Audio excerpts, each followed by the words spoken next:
Čau, ir jau 196. diena. Es tikko pamodos un šodien liela diena, jo es braucu prom. Īstenībā diezgan skumji, bet nu, es dodos ceļojumā ar gandrīz ar 100 eiro, un es dodos uz Horvātiju. 30 dienu ceļojums ar 100 eiro uz Horvātiju. Tās ir tās skumjās ziņas. Labās ziņas tās, īstenībā nav labas, bet varbūt jums ir labas. Tās, ka varbūt kādu dienu nebūs video. Es tā kā ceļojot centīšos laiku filmēt video un likt, kur vien būs internets. Bet, ja gadījumā es nevarēšu ielikt, tad no mājām man ir sarunāts, ka tiks ievietots video, kurš ir filmēts iepriekš jau. Nu, kaut iepriekš šodien es uzfilmēju Rīgā diezgan daudz video, tā kā tas video tiks ielikts. Tā, ka jūs nepaliksiet bez video, par to neuztraucieties, viss būs kārtībā. Bet šodien atkal triku vajag. Un jūs zināt, ka tie triki man nav tik daudz, un es nezinu, ko lai jums šodien parāda. Salvets arī man daudz, kā jūs redzat. Vai, ko vēlams, lai jums pastāst? Tātad mēs ceļosim ar stopiem, 4 cilvēki pa 2 pāros. Tie sanāk kopā 4 cilvēki.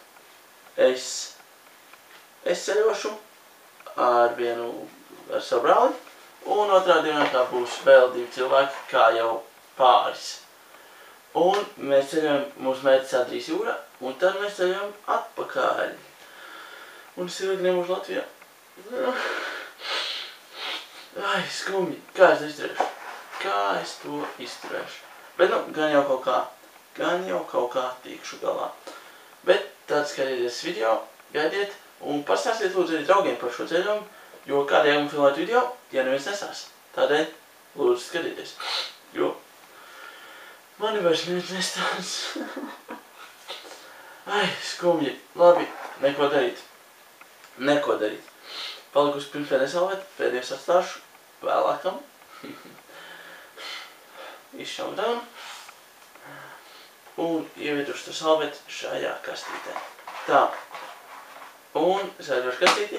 Un šodienas triks būs pavisam vienkārši. Skatieties. Šī kastīte ar salvetēm. Tadā! Redzat? Un pilnībā ir pazudusi. Salvets pazuda, gluži kā pazudīšu es.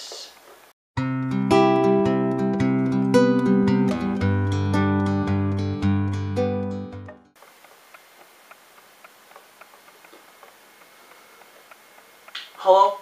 Vai valsts policijas anonīmais uz cirps tālrunis? Jā, Edžu. Vai kaut ko vēlējies?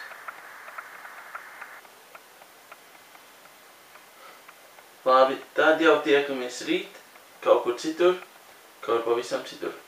Čau!